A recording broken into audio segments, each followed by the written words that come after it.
മുഖ സൗന്ദര്യ പരിപാലനത്തിൽ ഏറ്റവും പ്രധാനപ്പെട്ട ഒന്നാണ് ടോണറുകൾ. മുഖം ഡെയിലി ക്ലെൻസ് ചെയ്തതിന് ശേഷം നിർബന്ധമായും ഒരു ടോണർ ഉപയോഗിക്കണം. ഷോപ്പിൽ നിന്ന് വാങ്ങുന്ന ആൽക്കഹോൾ കണ്ടൻറ്റുള്ള ടോണറുകൾ നമ്മൾക്ക് ഒഴിവാക്കാം. പ്രകൃതിദത്ത ചേരുവകൾ കൂട്ടി യോജിപ്പിച്ച് നമ്മൾക്കൊരു ടോണർ ഇന്ന് തയ്യാറാക്കാം. ഇന്ന് നമ്മളുടെ സ്കിൻ കെയർ ചലഞ്ച് ഡേ 6 ആണ്.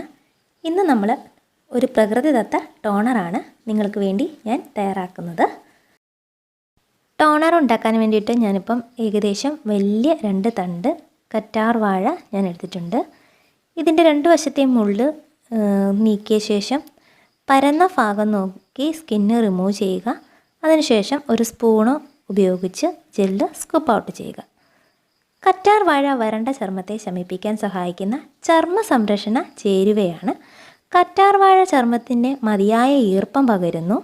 ഒപ്പം സൂര്യതാപം മൂലം ഉണ്ടാകുന്ന തിണർപ്പ്, പൊള്ളൽ തുടങ്ങിയ ചർമ്മ പ്രശ്നങ്ങൾ അകറ്റാനും സഹായിക്കുന്ന ഒരുപാട് ആൻറ്റി ഓക്സിഡൻറ്റ് ഗുണമുള്ള ഒരു ഇൻഗ്രീഡിയൻ്റാണ് നമ്മുടെ കറ്റാർ വാഴ. കറ്റാർ വാഴ നമ്മുടെ എയർലി സ്കിൻ സൈൻസ് ഒക്കെ കുറയ്ക്കാനായിട്ടും സ്കിന്നിനെ നല്ല ടൈറ്റാക്കി വെക്കാനായിട്ടും ഹെൽപ്പ് ചെയ്യുന്ന ഒരു ഇൻഗ്രീഡിയൻറ്റ് കൂടെയാണ്. ജെല്ലൊക്കെ നന്നായിട്ടൊന്ന് സ്കൂപ്പ് ഔട്ട് ചെയ്ത് എടുക്കണം. എല്ലാ ചർമ്മക്കാർക്കും ഒരേപോലെ ഉപയോഗിക്കാൻ പറ്റിയ ഒരു ഇൻഗ്രീഡിയൻ്റാണ്.